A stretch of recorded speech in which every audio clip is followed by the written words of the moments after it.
Hi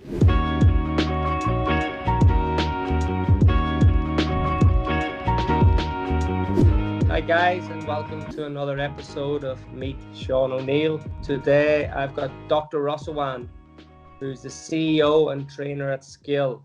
It's an Australian-based powerhouse for accelerated learning and memory improvement for students. Hey Dr Rossawan. Hey Sean, how's it going? Great, thanks. So tell me all about SKILLL, and I believe there's 4 L's instead of 2. What's that all about? Well, if you look at it carefully, you see the roadmap to success hidden in the name. So the 4 L's in the name stand for learn, leap, lead, and leverage. You need to learn fast so that you can leap out of the comfort zone and lead others in time. And then you leverage all those experiences to the next level. And this is when you unleash your true capabilities. Wow. And how did you come up with this idea? It just came up. I had a dream about it. A dream. You've got lots of dreams, haven't you? You had a dream of being a doctor in economics, and you made that come true as well. Actually, I'd like to tell the guests your credentials are quite incredible. I'm going to have to read some of them out. You're a doctor of economics and human capabilities from the University of Tokyo in Japan. You're also the founder of Blockchain University in Thailand. And you speak 3 languages from totally 3 different countries that you've lived in, and you speak them fluently. How did that become about? I was born in Thailand, and I went to junior high school in Australia, and I went to uni in Japan. Fantastic. And when did you go to Australia? I went to Australia. I mean, I came to Australia when I was 11, and then I left when I was 15. Then I went to Japan when I was 18. Then I left Japan only 5 years ago. And you've chosen Australia for your base now. What was the reason for it? It's a nice city. I love the city, and I love Sydney. The people, the food, the atmosphere, and everything. It's one of the finest cities in the world to me. So, as for these challenging times, how has SKILLL evolved, and what's your plan for the future of it? My plan for the future of SKILLL is very simple. I just plan to make it a powerhouse for brain training. So basically, I want to make it a platform for school children and college students to master their memory, know how to use their brain, and make the most use of their brain.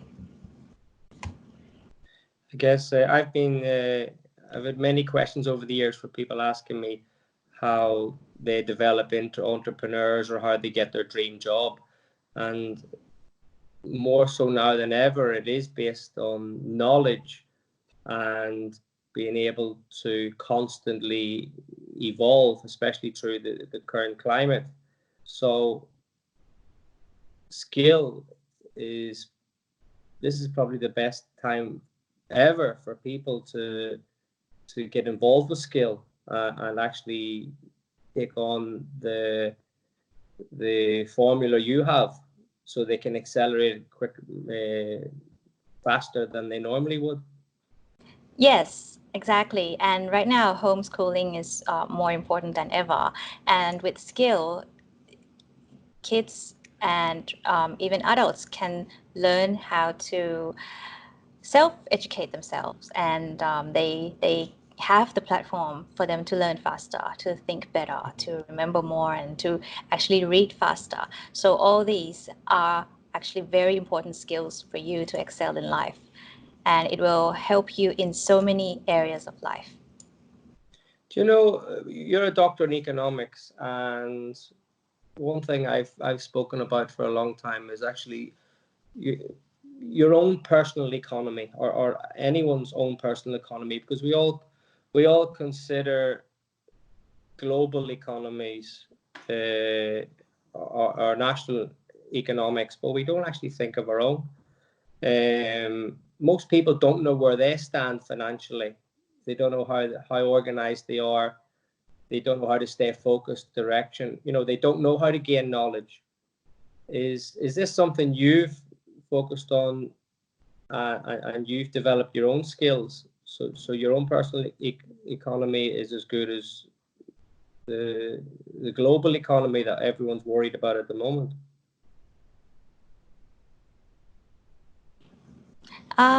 I have developed my own skills, and I have also unlearned some of the skills that I think is not necessary. Some of the limiting beliefs I have also got rid of, and a lot of distractions also have been managed by the skills that I have learned over the years as well. So yes, they're all very important for your own financial situation in this kind of situation. So I guess for everyone out there listening, Dr. Rossawan isn't any normal person. For years, I've been calling her a superwoman. So she is a truly unique person that constantly is evolving, growing, learning. She's never made excuses on how to pass from one opportunity to another. And although maybe this may seem not easy for the average person, I believe now is the time that the average person can actually do it, because most average person would have been in a 9-to-5 job, and they made the excuse that they had no time. Now they're sitting at home, so they've got time. They've got time to reflect on the mistakes they made. They've got time because they haven't got a lot of the obstacles in their way that they would have had in the past, that the likes of you would overcome naturally. And they also have a lot of time with their families and friends that instead of their family and friend maybe trying to protect them, because maybe the mother and father would always want them to have a safety net. That safety net is completely pulled from under the feet of most people. So how easy would it be for someone like that now? Is it down to courage for them to start following the path that you have and constantly learn? Or is there any other attributes that you have that you could maybe pass on to them?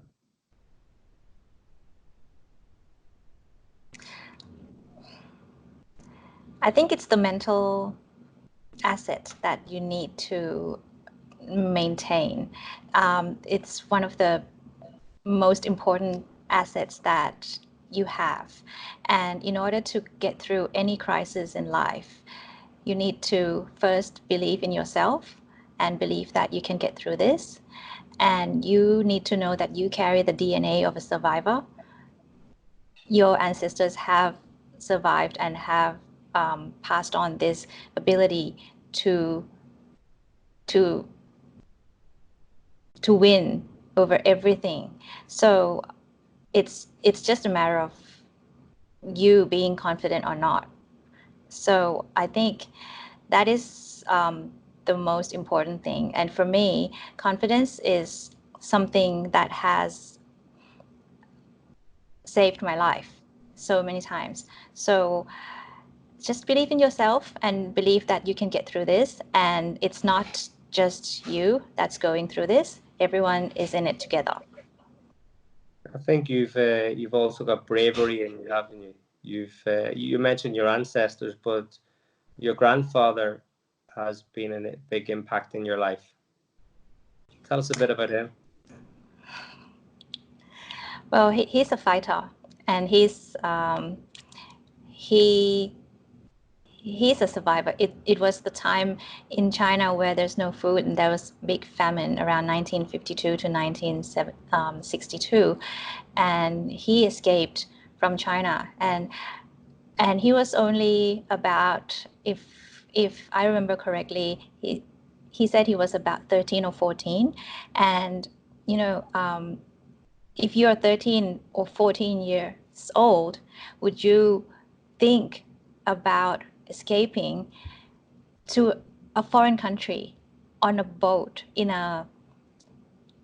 he just escaped, and he hid himself in a cargo container, and he just came with the boat, and then he said he slept all day all night. He forgot how many days it was, and then one day he could see sunlight, and that's when he came out, and he didn't even know it was Thailand, and then he found out later, okay, this country is Thailand.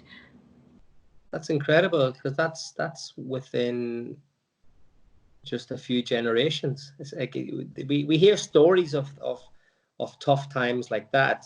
Yes. But we don't realize that there's been so much suffering and so much hardship up until recent years. Like there's something I repeat more than ever, is that we're living in the greatest time in history. I wonder how many people at this moment in time would swap the coronavirus instead of to give up the internet and their mobile phones and their fridges full of food. I think we're so conditioned now to having such a great life that if any disruption at all, that is what is happening now, seems like a big disaster, because we constantly have great things around us, and we constantly have win-win-wins all the time. A blip in a small part of our life is being affected, and we're all struggling to comprehend it more so than so when did you learn of the hardships from your granddad? Did he tell you at a young age, or how did you because you have this inner strength that he no doubt has passed it down to you?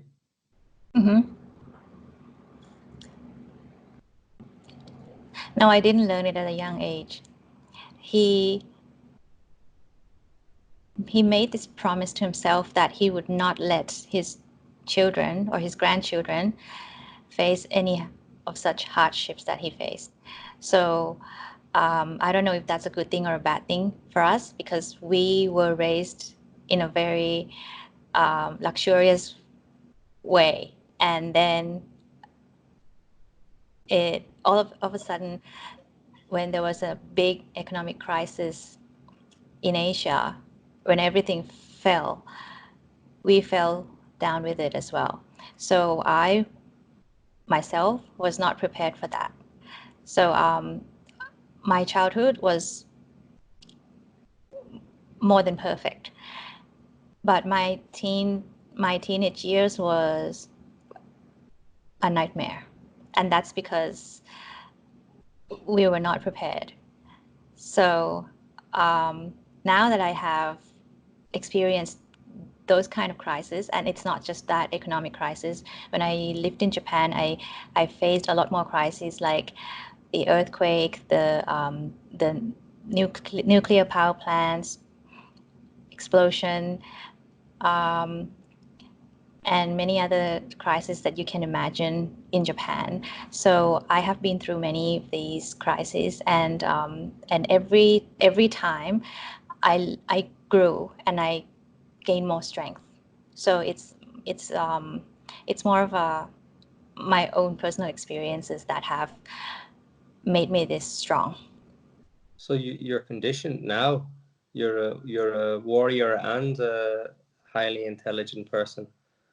You're everything Oh, thank you. to combat a situation like this. Yes. Well, I don't really see it as like the end of the world, but I don't take it lightly either. Do you find the isolation part of this? For example, I'm so used to meetings and being around my team, and all of a sudden I've had to adapt to Skype calls, Zoom calls, and being alone in my apartment for a long period of time. Is this something that you've adapted too easy, or has it been a challenge? Well, having been in Japan for 14 years, this is the norm to me still. I haven't really felt the urgent need to adapt yet, because I've been literally self-isolating for decades. So for me, it's actually normal. Oh, so you haven't changed, Haven't changed much. No, and you don't eat much. I don't eat. You don't need to eat a lot. You've often told me, it's quite interesting. If I get this right, the secret to longevity is hunger. Is that correct? Is that how you've explained it in the past? Yeah, I think I said the secret to longevity is starvation. Yeah. Starvation. And what would be the reason behind that? Because this is a very interesting subject. I love my food so much, and I've tried to cut down, but I do struggle. Um, well, don't quote me on this because I'm not a scientist or anything. But I believe that if the body needs energy to digest, um, the more the body has to digest, the less the body can do anything else, and that means the less your body can heal, and the less the body can restore. So if you eat less, there's less energy spent on digesting, and there's more energy spent on healing. It's very. I've got a very funny saying at home from a farmer. He said that the Irish people survived on vegetable soup. And whenever you were telling me the story about the key to longevity, in a way, he meant the same thing, because the Irish people had very little, and there was a lot of malnourishment in the history of Ireland through the famine and through the wars, and all they had was vegetable soup, and so none of them overate. Everyone was hungry, but somehow they survived. Because the body doesn't need food. Your body needs nutrition. Ah. So are you gonna design a tablet that's gonna take away the need for food? I'm sure there are many tablets out there already. So going back to skill, very important. Me and you have discussed there's three assets that you must have to get through this crisis. Yes. What are they? The three assets is something that the three assets that you must have to get through this. You have to think of your life like it's a world membership subscription. It's like a gym membership subscription. Every year you need to renew. So you think of life like that. Like you are a member of this world and you're subscribed.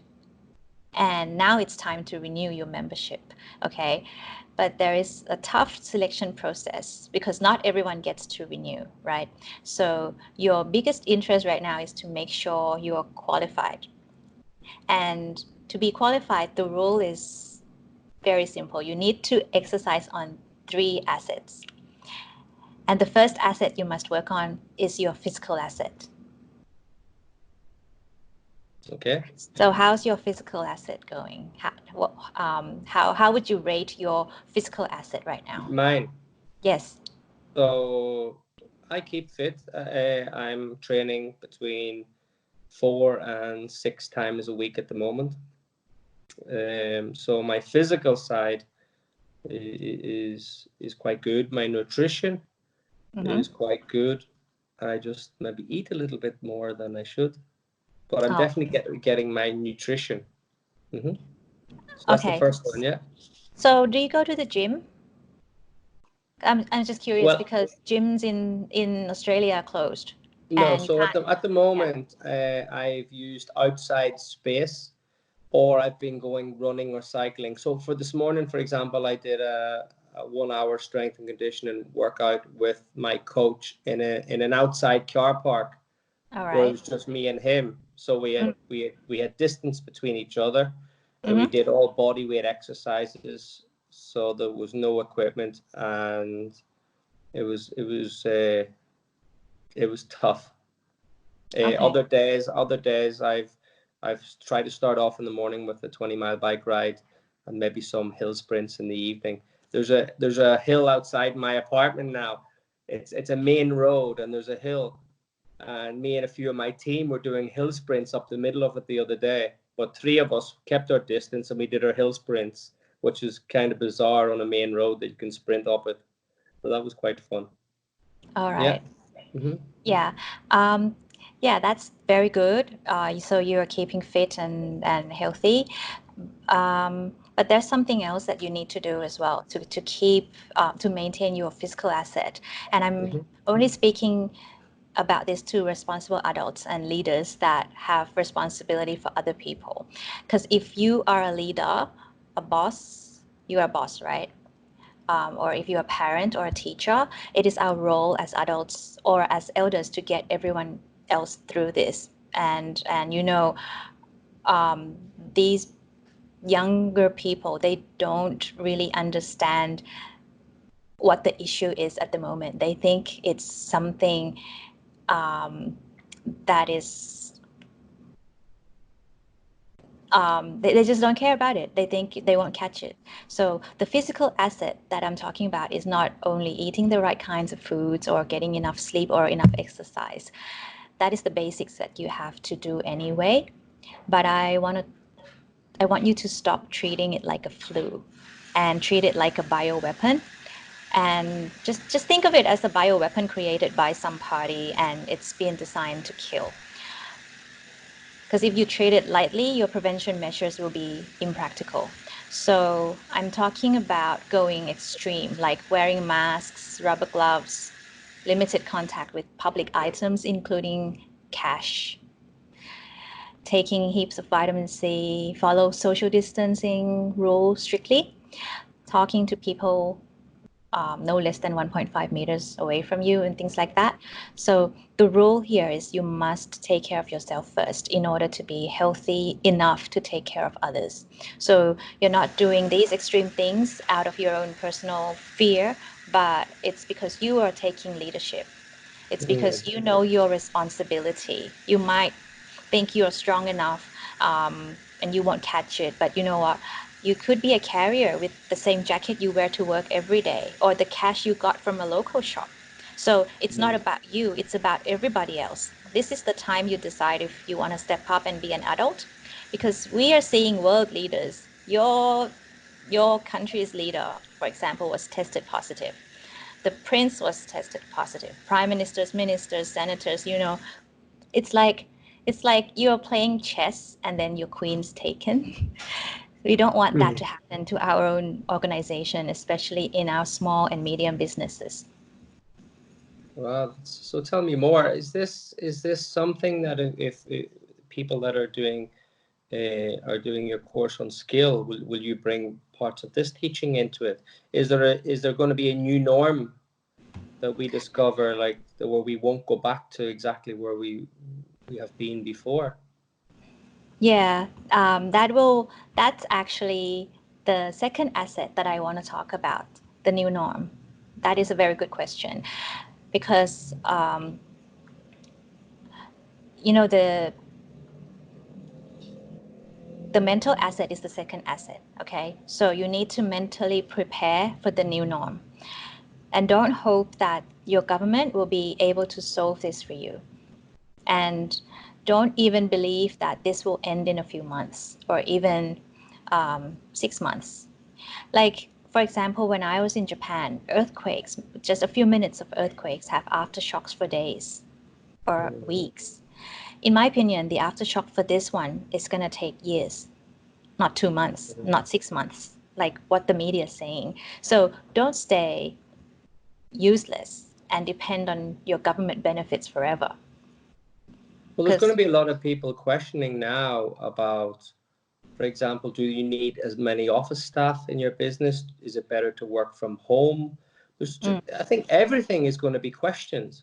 Like you really are ahead of the curve on this, because you know how to work from home. You know how to work remotely.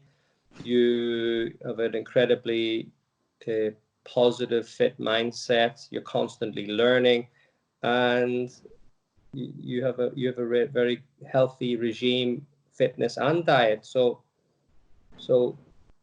I guess you're that 1% out there. But will you change much, or will you just continue the way you are? Personally, I would continue the way I am, but the environment is going to change. So everyone has to adapt, because adaptability is actually more important than capability. As we touched on before, a lot of us have spent a lot of time complaining, and we need to change and evolve. So that's the mental aspect. How do you advise on that? Yeah, so talking about change, right now the world needs more than just leaders, and the world needs people like us to become heroes. So if you don't know how to become a hero, you can expand your mind with self-education. And self-education is a mental renewal tool, and it's better than any systemized study programs. And now is the most perfect time, because you have all the time in the world to do that. So you get to figure out many ways to educate yourselves and train the mind to design its own program and not stick to the fixed curriculum set by the school, which in my opinion narrows and closes the mind, because you never get to explore and examine your own mind program and test your own capabilities. So, yeah. Like, so for me, this is the most exciting time in life. I've never had to maneuver my position so much than now. I'm learning more this past few weeks of how to work from home, how to connect with people in a completely different way, and to shift my whole thinking of what I thought the way it was to the way it is now, and actually the way it may be in the future. So it is for me an incredibly exciting and time that you learning, knowledge, everything is changing by the day at the moment. Yeah. So basically you are examining your own programs at the moment. Mm-hmm. Yeah. So let your mind give your mind freedom to examine its own program and test your own capabilities. And now, as you're saying, you're learning and you're exploring. And I want to add that a simple way to explore your own programs is to read a lot. So if you don't like reading, you can do audiobooks or anything. You can read. You need to learn how to read fast, read a lot, learn fast, and remember a lot, and expose yourself to great minds, like what you're doing now with your show. Because by reading or talking with people who are ahead of you in a particular area, you get the shortcut into the best minds. And I recommend using this time that you have right now to read a book a month, and then try to aim for a book a week, because leaders are readers, right? Well, And that's one of the things you teach at Skill, isn't it? Accelerated learning, and how you can actually read. Because I'm a very slow reader, but I know that you've been helping me with some skills and trying to show me how to read faster. Tell us about that.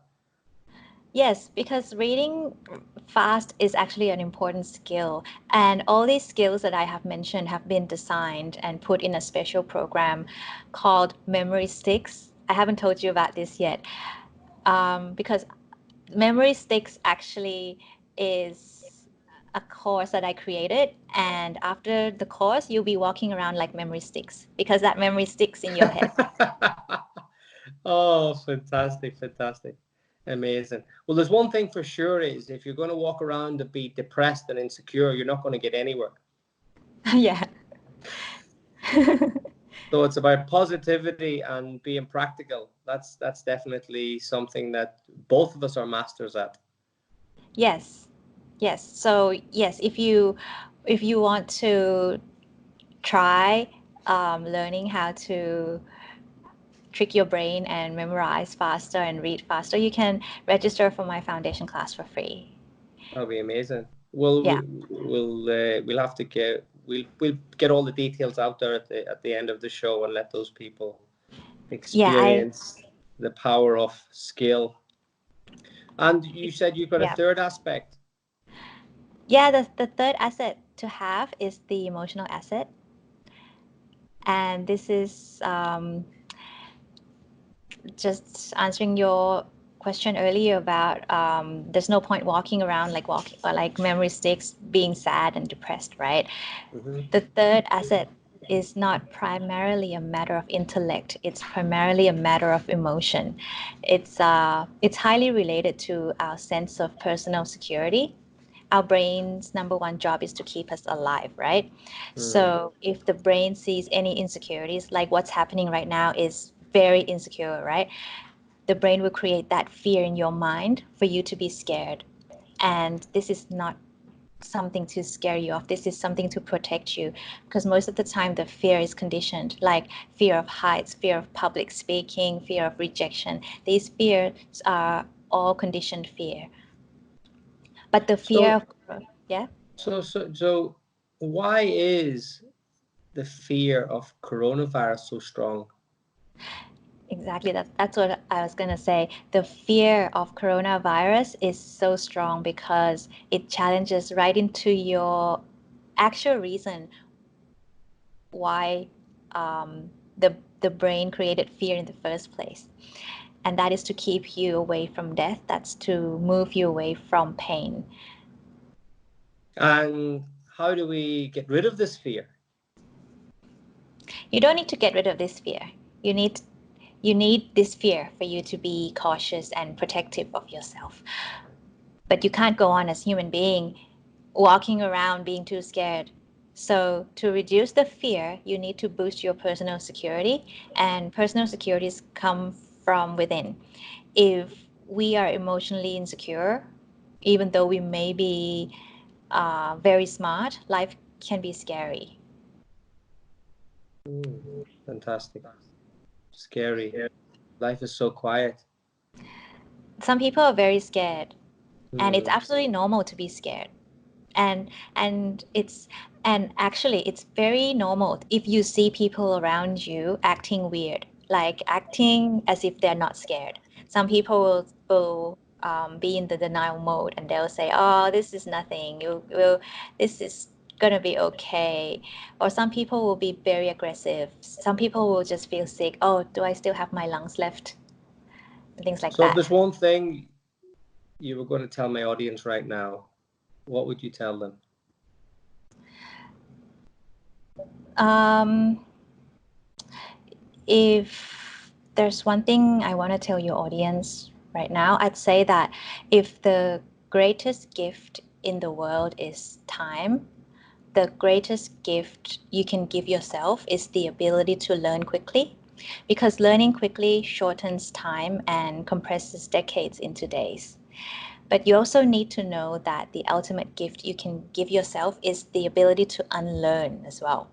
The more you learn that nothing in this world is yours, not even our troubles, not even our stocks or our properties, the more you learn that nothing is yours, nor is it permanent, nor is it important, then the more important it is to unlearn. Because everything is worth learning, but not everything is worth knowing. The more you learn, the more you can filter and choose what you can unlearn. If you know how to learn and unlearn everything fast, you have more time left. So, my advice to your audience would be to learn more and know less. I guess the more you learn, it also evolves. So through time, you have to learn the same thing again because we gain no more knowledge, or we find that what we thought once was the answer or the purpose has now changed. Right. And that's what happens when That's what happens sometimes. As we grow older, we feel like we know everything and we're not exploring.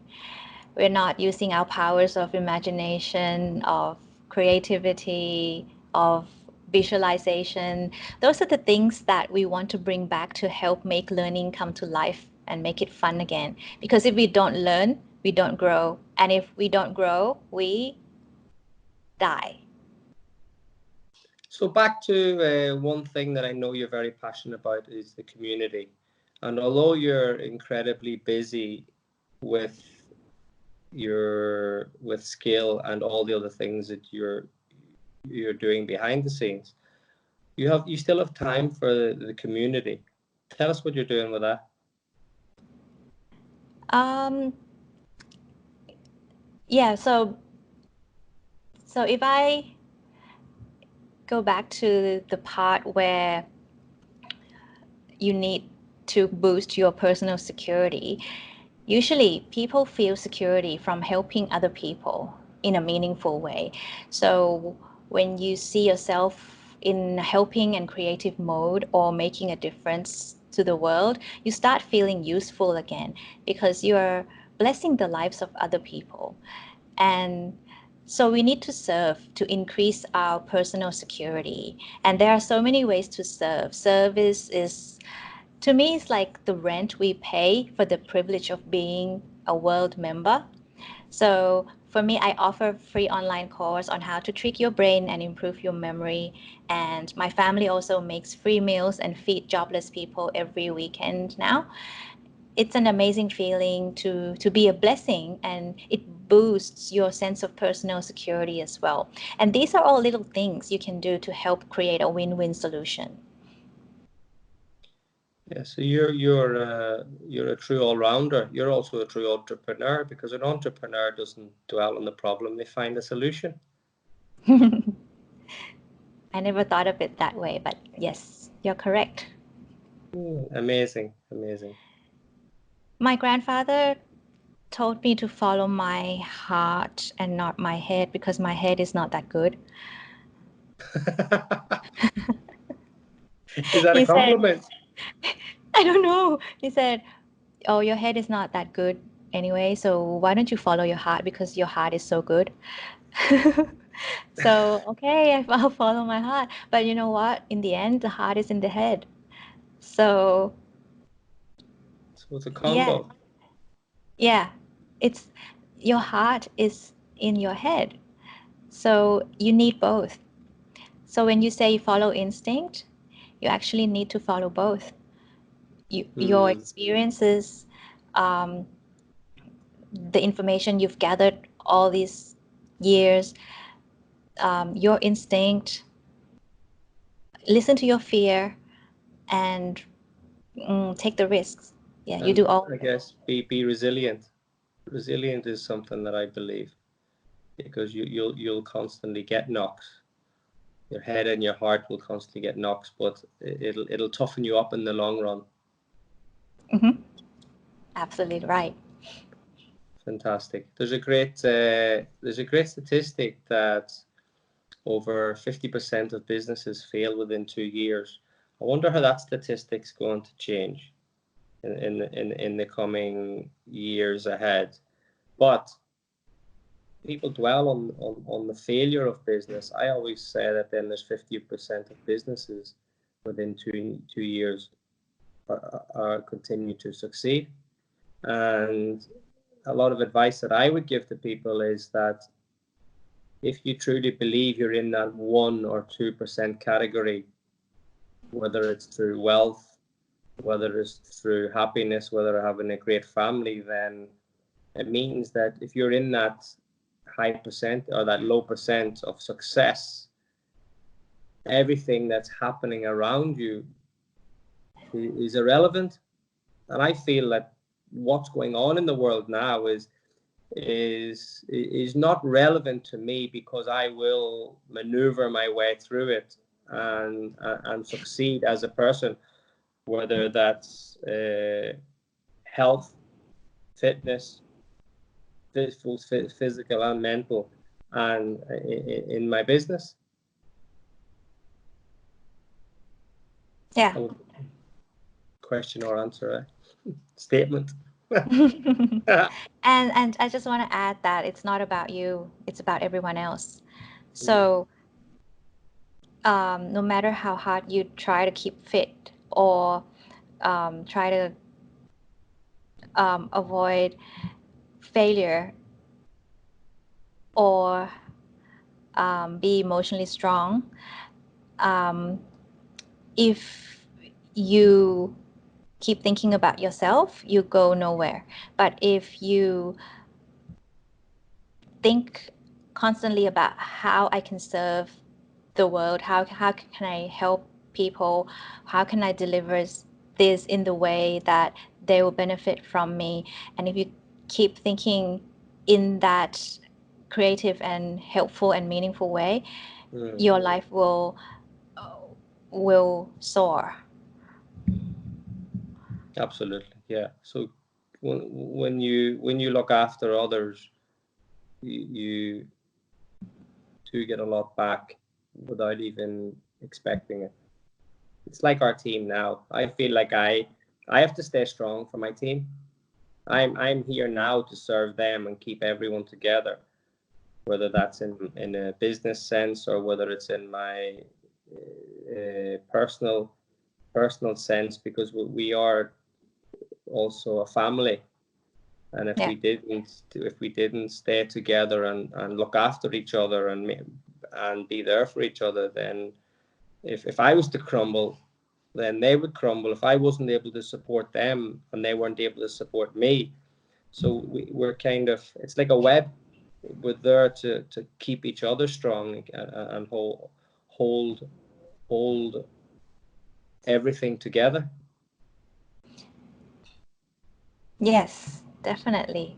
And that's why you need to take care of yourself, because you need, one, to take care of yourself because you need yourself, and two, because others need you.